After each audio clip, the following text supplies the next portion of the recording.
मानिलिउँ तपाईले कसैलाई मेसेज गर्नुभयो रे हैन, साधारण एसएमएस, साधारण कुरा।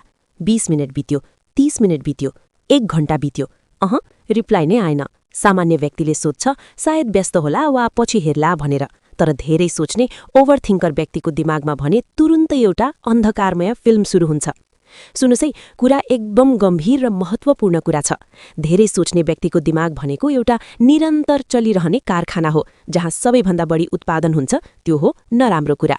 जतिसुकै राम्रो दिन किन नहोस्, जतिसुकै शान्तिपूर्ण क्षण किन नआओस्, उनीहरूको मनमा सधैँ एउटा प्रश्न घुमिरहन्छ, कि यो राम्रो कुरा लामो समय टिक्ला त?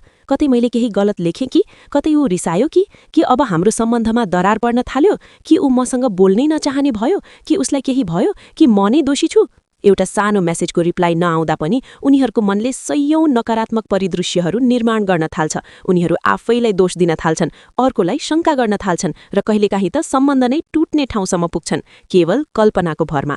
यो ओभरथिङ्किङको बानी विशेष गरी युवाहरूमा, प्रेम सम्बन्धमा, वैवाहिक जीवनमा, आमाबुवासँगको सम्बन्धमा र नजिकका साथीहरूबीच अत्यधिक देखिन्छ। जब प्रिय व्यक्तिबाट तुरुन्त प्रतिक्रिया आउँदैन, तब उनीहरूको मनले सबैभन्दा खराब कुरा सोच्न थाल्छ, किनकि उनीहरूलाई लाग्छ राम्रो कुरा कहिल्यै लामो समय टिक्दैन। उनीहरूको दिमागले सधैँ सुरक्षा मोडमा काम गर्छ। उनीहरूले पहिले नै दुःख पाउन तयार हुन्छन्, ताकि वास्तविक दुःख आएमा कम पीडा होस्। तर यो तयारीले उनीहरूलाई हरेक दिन सानो सानो कुरामा पनि अनावश्यक पीडा दिन्छ। साँच्चै भन्नुपर्दा धेरै सोच्ने व्यक्तिले आफैलाई नै समयभन्दा ठूलो सजाय दिन्छन्। उनीहरूले आफ्नो वर्तमानलाई नकारात्मक भविष्यको डरले भरिदिन्छन्। एउटा साधारण सीन नआएको मेसेजले उनीहरूलाई घण्टौं अशान्त बनाउँछ।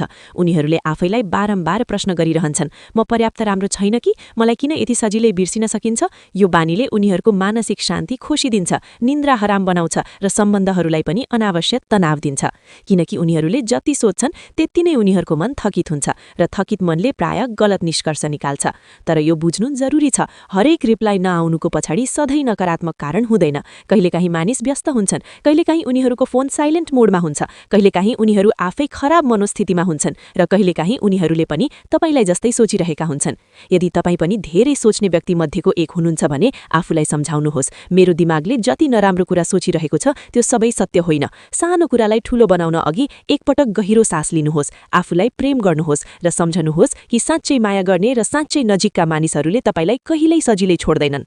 तपाईको दिमागको कारखानालाई नकारात्मक उत्पादन मात्र नभई सकारात्मक सोच र शान्तिको उत्पादन पनि गर्न दिनुहोस्, किनकि जीवनमा हरेक कुराको सबैभन्दा खराब परिदृश्य सोचेर बस्नुभन्दा एउटा सानो आशा र विश्वास बोकेर बाँच्नु धेरै सुन्दर हुन्छ। ल, तपाईलाई यो विचार कस्तो लाग्यो कमेन्ट गर्नु ल। अनि भिडियो मन परे लाइक शेयर गर्नु ल। अनि मलाई फलो गर्नुभएको छैन भने फलो पनि गर्नु ल।